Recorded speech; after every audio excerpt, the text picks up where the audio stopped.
Good morning, traders. It is Friday, November 22nd. Taking a look at the charts, we've got the SP 500 daily chart and where we are in the overall market. In terms of the market rallying up this 5-day moving average, this is the first crack we've had to the downside. We're forming a little, at this point, a 2-day bear flag under the 5-day. We'll see if we get some traction or if the market is going to roll over for the second half of this move down, which would bring us down to around the 20-day moving average. Last night I did a post-market update showing you the intraday charts of this little correction and how if it does fall down to that level, we'll most likely be in a oversold territory. We could actually have a buy signal for the market to have some type of bounce or play, but overall it could be starting to form a topping formation. Now the pattern we have here with the first crack in little bear flag below the 5-day is very similar to right here, potentially equal to this one. And if we were to look over here, it could even be this one here, which means the market could go up and make nominal new highs and then roll over, or it could be equivalent to this one right here where the market breaks down. It tries to recover the 5-day and then ends up getting some pretty big volatility and sells off. So overall, that's kind of where we are in terms of these cycles and how the price is finally having its first break below the 5-day, and we'll see if it gets rejected there today and sells off, or if it recovers and can hold it for the week. Now, most things are going to be pivoting on what the U.S. equities do. If they start to roll over, we're going to see the safe havens probably rip to the upside and start to take effect. Overall, the safe havens have been moving out of favor. Today, bonds are up a little bit, but yesterday, if we look at the price action, they gapped higher and sold down. You can see how the price action is forming what could be a little tiny bull flag, much like over here. You rally up, couple day bull flag, pop, couple day bull flag. We are testing into this previous high. We're below the 50-day, above the 5-day, above the 20, so it's a little squished in here. Overall, though, it looks like it could continue to move higher, especially if the equities market starts to roll over. Pretty big volume in bonds this morning, buying side, so that's a good sign that big money could be moving into the safe havens, anticipating equities to sell off. Now, if we take a look over at the precious metals sector, take a look at gold. Gold is trading up this morning. Again, it's been in this downtrend, started to form a base, obviously sold off, made another low. You could argue here, got a 1, 2, 3, 4, 5 wave correction. Overall, the gold has been underperforming, while gold miners are still holding up in terms of they've made a higher high, they've made a higher low, and yesterday, gold and miners really took a beating to the downside, but overall, it's still holding its ground. The key here is that we've got a higher low and we've got a higher high. That means on average, we should be heading to the upside going forward. And we'll see if this can find some traction and put in some type of bottom here over the next couple days and start to move higher as the equities market sells off. We should see the safe havens pick up speed.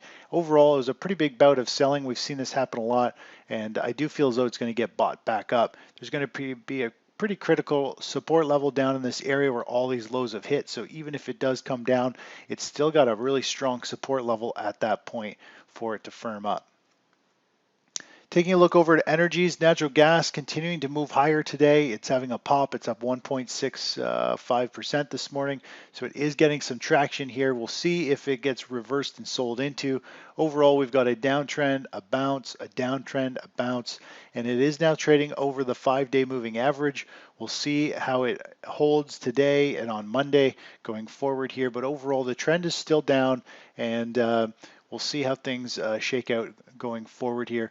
We'll see if the continued selling comes back in. Usually we see natural gas pop and then fade at least back down to these lows for the second fade. So we'll see if it gets back down to these lows and we can lock in some gains, and potentially if it doesn't break down, we'll tighten our stop up very, very tight or potentially just exit down near these lows, all depending on how it unfolds. So we'll just let it continue to work itself out. Today it's up in pre-market, but it's been pretty wild the last couple sessions, or really the last couple of weeks, and we'll see where the day ends.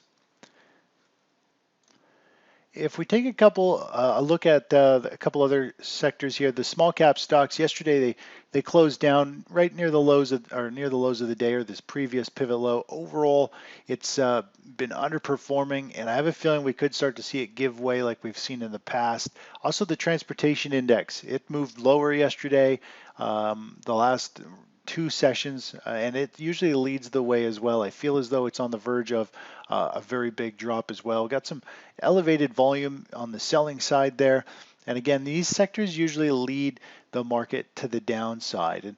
And take a look at the retail, or not the retail sector, sorry. We want to look at the consumer discretionary. If we zoom out here, consumer discretionary stocks, if we go back in time here, there's a pretty interesting setup starting to unfold. We've got this support level right across here. Going back in time, we've got another support level here where it tagged 3 times.